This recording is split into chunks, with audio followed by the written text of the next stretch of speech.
तो school system के अंदर में जब आप जाते हैं तो आपको उस प्रकार का एक पूरा वातावरण मिलता है, लोग मिलते हैं, आप झगड़े भी करते हो, मारपीट भी करते हो, फिर उसको सुलझाते भी हो, टीचर्स आपको गाइड करते हैं, तो इसलिए स्कूल होता है।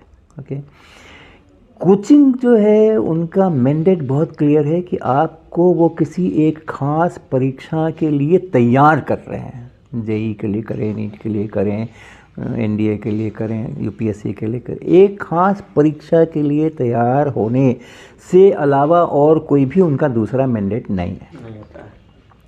तो उससे क्या हो रहा है कि परीक्षा की तैयारी एक अलग विषय होता है और सब्जेक्ट की अंडरस्टैंडिंग और कॉम्पिटेंस और उसका आनंद वो एक बिल्कुल अलग चीज़ होता है।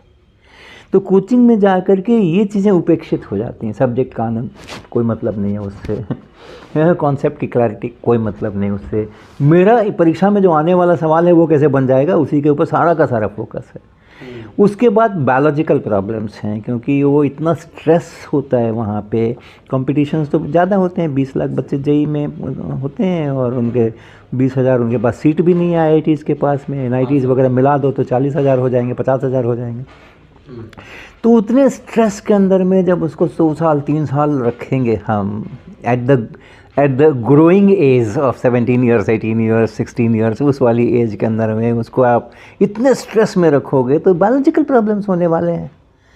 तो वो कोचिंग जो है वो is a kind of a necessary evil, और वो नेसेसरी इसलिए है कि हमारे स्कूल सिस्टम में हमारे स्कूल के जो शिक्षक है उनमें से अधिकांश इस जेई के लेवल को अपने से बिल्कुल दूर पाते हैं और वो उसको छूना भी नहीं चाहते हैं, देखना भी नहीं चाहते हैं और उसको, और बोर्ड में जो सीबीएसई बोर्ड में या जो भी बोर्ड है, यूपी बोर्ड है, उसमें क्या परीक्षा में प्रश्न आने वाले हैं उसी के लिए केवल तैयारी कराते हैं।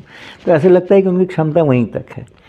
तो इसके कारण से वो कोचिंग नेसेसरी हो गई है, इसके कारण वो नेसेसरी हो गए।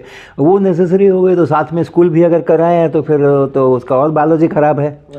तो ये बड़ा चक्र चला हुआ है। तो अब क्या कर रहे हैं, जैसे मैं करने की कोशिश कर रहा हूँ